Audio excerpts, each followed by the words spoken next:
రైతు భరోసా పథకంపై రేవంత్ ప్రభుత్వం చురుకైన చర్యలు. అభిప్రాయ సేకరణ. రైతు భరోసా పథకం పరిధి 5 ఎకరాలకు పరిమితం చేయాలా లేదా 10 ఎకరాల వరకు పెంచాలా అనే దానిపై రైతు సంఘాల అభిప్రాయాలను తెలుసుకోవడానికి ప్రభుత్వం క్షేత్రస్థాయిలో వర్క్షాప్లు నిర్వహిస్తోంది.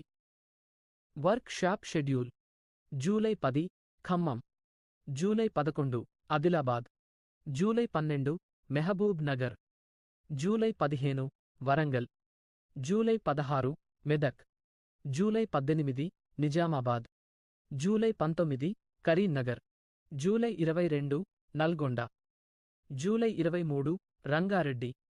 పాల్గొనేవారు రైతులు, మేధావులు, రైతు సంఘాలు. ఆహ్వానం: ఈ సమావేశాలకు రైతులు, మేధావులు, రైతు సంఘాలను హాజరవ్వాలని కలెక్టర్లకు సూచించబడింది. అభిప్రాయ నివేదిక.